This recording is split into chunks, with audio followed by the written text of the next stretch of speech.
नमस्कार दोस्तों, मैं हूं अनीता सिंह।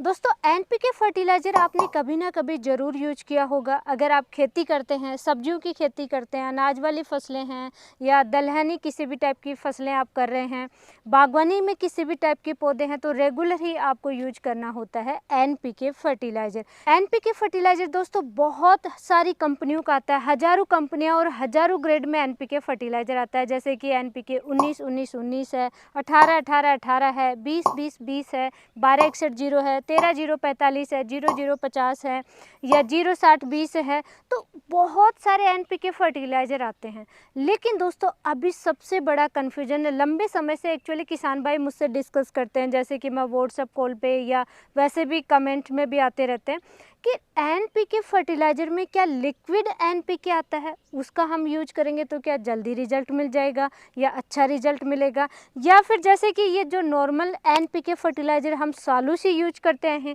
वही इस्तेमाल करना चाहिए। कौन सा एनपीके फर्टिलाइज़र सस्ता है, कौन सा महंगा है, लिक्विड वाले का ज़्यादा अच्छा रिजल्ट है या फिर जो हम रेगुलर एनपीके फर्टिलाइज़र यूज करते हैं उसी का रिजल्ट बेस्ट है, कौन सा सबसे बेस्ट है।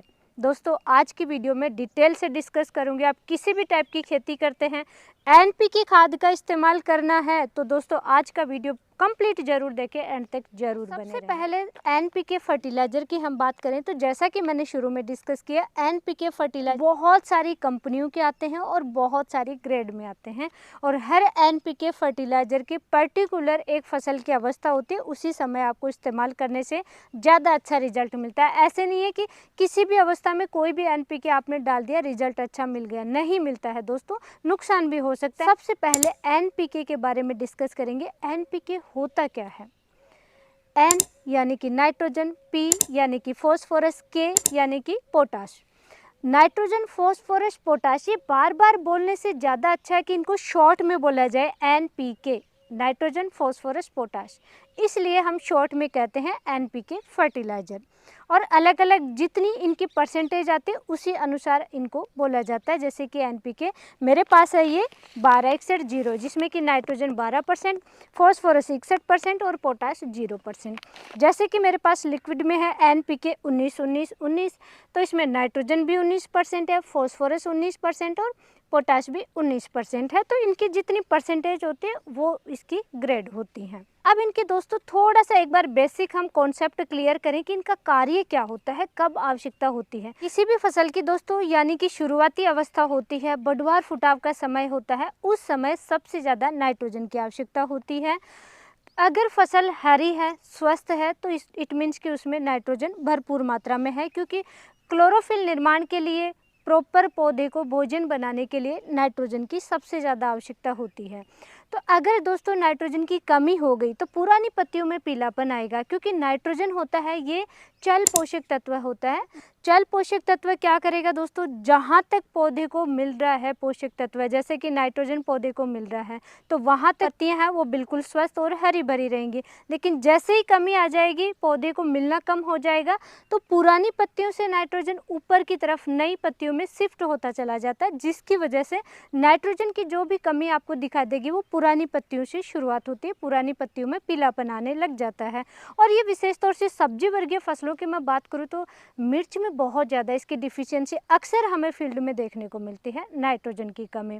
बाकी भी आपकी जो भी फसलें हैं उनमें प्रॉपर तरीके से अगर आप खाद नहीं देंगे, कोई भी फर्टिलाइज़र एनपीके वाला जिसमें कि नाइट्रोजन भरपूर मात्रा में हो वो नहीं डालेंगे तो कमी आएगी। सबसे इम्पोर्टेंट दोस्तों, अगर नाइट्रोजन की कमी हो गई, नाइट्रोजन नहीं है, फसल को मिल नहीं रहा है, तो बाकी भी किसी भी पोषक तत्व का अपटेक ही नहीं होगा, क्योंकि फसल प्रॉपर तरीके से, पौधा है, फसल है, वो खाना ही नहीं बना पाएगा तो अपटेक कैसे करेगा, फसल है वो बिल्कुल ख़राब हो जाएगी। तो नाइट्रोजन हर स्टेज में आवश्यकता होती है, लेकिन शुरुआती स्टेज में थोड़ी ज़्यादा आवश्यकता होती है, उसके बाद में थोड़ी कम आवश्यकता होती है, तो हर स्टेज पे डिपेंड करेगा। सेकंड है फॉस्फोरस। फॉस्फोरस भी दोस्तों प्राथमिक पोषक तत्व है। फॉस्फोरस की सबसे ज़्यादा आवश्यकता होती है दोस्तों फ्रूट, जैसे ही फ्लोरिंग स्टेज शुरू हो जाती है इसकी आवश्यकता बढ़ जाती है। यानी कि फसल पहले फ्लोरिंग स्टेज से पहले वेजिटेटिव ग्रोथ में थी, अब रिप्रोडक्टिव ग्रोथ की तरफ अगर फसल आएगी तो उस समय सबसे ज़्यादा फॉस्फोरस की आवश्यकता होती है। फुटाव के समय, सेल डिवीजन के समय फॉस्फोरस की ज़्यादा आवश्यकता होती है। ज़्यादा फल फूल लाने के लिए, स्टोरेज बढ़ाने के लिए, जैसे कि अभी मैं अनार के बाग में खड़ी हूँ, इसका स्टोरेज अगर अच्छा होगा तो फीमेल फ्लावर ज़्यादा आएंगे। और स्टोरेज बढ़ाने के लिए, इसकी तने की मोटाई बढ़ाने के लिए दोस्तों, ग्रोथ ऊपर की तरफ होती है, उसके लिए नाइट्रोजन, लेकिन चौड़ाई बढ़ाने के लिए फॉस्फोरस की आवश्यकता होती है। तो ज़्यादा फल फूल लाने के लिए, रिप्रोडक्टिव ग्रोथ के लिए फॉस्फोरस की आवश्यकता होती है। फॉस्फोरस की अगर कमी होगी तो पत्तियां लाल या बैंगनी कलर की आपको दिखाई देंगी। और सबसे ज़्यादा अभी कमी आती है कपास में। कपास में फॉस्फोरस की बहुत ज़्यादा कमी देखने को मिलती है। थर्ड पोषक तत्व है पोटाश। पोटाश भी प्राथमिक पोषक तत्व है।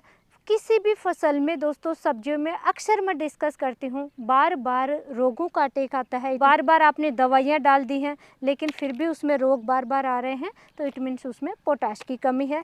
पोटाश किसी भी फसल में रोग प्रतिरोधक क्षमता अच्छी करता है, बढ़ाता है। पानी कम दे रहे हैं, ज़्यादा दे रहे हैं, जैसे कि अभी बारिश का समय है तो बहुत प्रचुर मात्रा में पानी मिल रहा है फसलों को, नाइट्रोजन मिल रहा है, लेकिन जैसे बारिश की कमी आएगी, पानी कम मिलेगा तो फसलें स्ट्रेस में जाती हैं। तो एंटी स्ट्रेस का भी काम करता है, ये बहुत अच्छा इसका रिजल्ट मिलता है। अगर पोटाश की कमी नहीं है और पानी पहले ज़्यादा मिल रहा है, अब नहीं मिल रहा है, कम मिल रहा है, तब भी फसलें स्ट्रेस में नहीं जाती हैं। ये बहुत अच्छा फ़ायदा देखने को मिलता है। उसके अलावा फल की साइज़ बढ़ाने के लिए, क्वालिटी बढ़ाने के लिए, किसी भी फल का टेस्ट वगैरह हर चीज़ इन्हेंस करने के लिए पोटाश की आवश्यकता होता है। पोटाश की दोस्तों सबसे ज़्यादा फ्रूटिंग स्टेज में आवश्यकता होती है। अब बात करेंगे दोस्तों कि ये लिक्विड एनपीके हैं और ये जो वाटर सोलेबल एनपीके हैं, इनमें से कौन सा बेस्ट है। लिक्विड एनपीके जो कि दोस्तों ये नैनो टेक्नोलॉजी से बने हुए आते हैं, इनका पूरा और अच्छा रिजल्ट मिलेगा, फास्ट रिजल्ट मिलेगा। जैसे ही आप स्प्रे करते हैं सेम डे आपको रिजल्ट मिलना शुरू हो जाए आपकी फसलों में, तो दोस्तों आपको लिक्विड एनपीके हैं उनका इस्तेमाल करना चाहिए। जैसे ही आप इनको स्प्रे करोगे, पौधे द्वारा अपटेक कर लिए जाते हैं और रिजल्ट मिलना शुरू हो जाता है। आपको रूट में नहीं चलाना चाहिए इनको, इनका फास्ट रिजल्ट मिलता है। जैसे कि मैंने आपसे शुरू में डिस्कस किया, नाइट्रोजन की कमी है या फॉस्फोरस की कमी दिखाई दे रही है या फिर पोटाश की कमी दिखाई दे रही है, तो आपको तुरंत रिजल्ट चाहिए। अब उस फसल में नुकसान नहीं कर सकते आप, तो उसके लिए आपको स्प्रे करना चाहिए। और स्प्रे के लिए आपको लिक्विड फॉर्म वाले एनपीके, चाहे वो 19-19 है, कोई भी एनपीके मिल रहा है, उसका आपको इस्तेमाल करना चाहिए फसल की अवस्था के अनुसार। लिक्विड में दोस्तों मेरे पास एनपीके 19-19-19 ये कंपनी का है, ग्रीन लीफ ऑर्गेनिक्स का। और अभी कुछ समय पहले हम लोगों ने, उत्तराखंड है, यूपी है, उधर हमने विजिट किया और वहाँ के किसान भाई इस कंपनी के प्रोडक्ट बहुत ज़्यादा यूज कर रहे थे। ये आपको अगर किसी भी कंपनी का मिले उसी का आप इस्तेमाल कर सकते हैं। यूपी उत्तराखंड के किसान भाई बहुत ज़्यादा इसके यूज करते हैं, ग्रीन लीफ ऑर्गेनिक्स के, और वहाँ से ही हमने ये प्रोडक्ट लिया था। तो फास्ट रिजल्ट के लिए आपको स्प्रे में यूज करना है लिक्विड फॉर्म वाले का। लेकिन दोस्तों जैसे कि आपकी फसल नॉर्मल है, सब्जी वर्गीय फसलें होती हैं या कोई भी अनाज वर्गीय फसलें हैं, जैसे कि कपास है, धान है, मूंगफली है, कोई भी फसल है, उनमें आपको एनपीके कोई भी फर्टिलाइज़र डाल दिया, आप चाहते कि क्रॉप के एंड तक उसका रिजल्ट मिलता रहे, लंबे समय तक रिजल्ट मिले, उसके लिए आपको रूट में चलाना होता है। और रूट में चलाने के लिए 100% वाटर सोलेबल एनपीके आते हैं, जैसे कि 19-19 है, 12-61-0 वगैरह जो भी आते हैं, इनका इस्तेमाल करना चाहिए। इनकी क्वांटिटी भी ज़्यादा यूज होती है। अगर आप रूट में चलाएंगे तो दोस्तों रूट में 3 kg, 4 kg, 5 kg तक यूज करते हैं प्रति एकड़ के हिसाब से, क्योंकि रूट में ज़्यादा मात्रा में लगता है, लेकिन रिजल्ट भी आपको बार बार बहुत अच्छा मिलता है। कोई भी सब्जी वर्गीय फसलों की अगर किसान भाई खेती करते हैं तो कमेंट करके ज़रूर बताना। लंबे समय तक रिजल्ट के लिए आपको रूट में ही चलाना होता है। लेकिन अगर कमी दिखाई दे गई, जैसे कि फ्लोरिंग स्टेज में कैल्शियम की कमी आ जाती है या फॉस्फोरस की कमी आ जाती है, अब फास्ट रिजल्ट चाहिए, नुकसान नहीं कर सकते, तो ऐसे समय में आपको इनका स्प्रे करते हैं तो बेस्ट है कि आप उस समय आप लिक्विड फॉर्म वाले का यूज कर लें स्प्रे में। और रूट में चलाना है तो फिर आप वाटर सोलेबल एनपीके फर्टिलाइज़र का इस्तेमाल करें। स्प्रे में दोस्तों आप वाटर सोल्यूबल एनपीके फर्टिलाइजर का भी यूज कर सकते हैं फास्ट रिजल्ट के लिए। ऐसा नहीं है कि सिर्फ लिक्विड वाले का ही फास्ट रिजल्ट मिलेगा। स्प्रे में कोई भी चीज़ अगर आप यूज करते हैं तो डायरेक्ट प्लांट द्वारा अपटेक कर लिया जाता है और उसका रिजल्ट जल्दी मिलना शुरू हो जाता है। इनकी परफेक्ट डोज की बात करूँ, जो भी एनपीके आप यूज करते हैं, रूट में 3 kg से 5 kg तक फसल की अवस्था पे डिपेंड करता है, आप ड्रिप से चला सकते हैं या पानी के साथ में चला सकते हैं। और स्प्रे में इनकी डोज होती है 4 से 5 ग्राम प्रति लीटर पानी में मिक्स करके आपको स्प्रे करना होता है। यानी 200 लीटर पानी 1 एकड़ में स्प्रे के लिए सफिशिएंट होता है और 200 लीटर पानी में ये 1 kg आपको यूज करना होता है।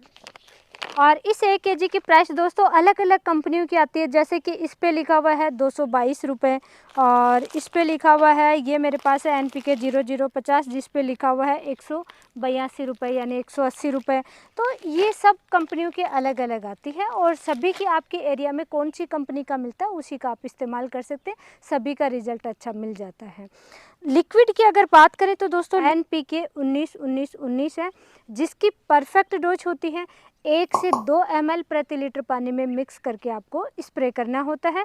1 लीटर की बोतल है मेरे पास, जिस पे MRP है दोस्तों 1299 रुपये, लगभग 1200-1100 रुपये में ये अवेलेबल होता है। ये दोस्तों इस तरीके से प्राइस इनकी कोई बहुत ज़्यादा डिफरेंस नहीं है। प्रति एकड़ के हिसाब से अगर स्प्रे में बात करें, प्राइस लगभग सभी की सेम सी रह जाती है। 10-20 रुपये थोड़ा सा अप डाउन हो सकता है।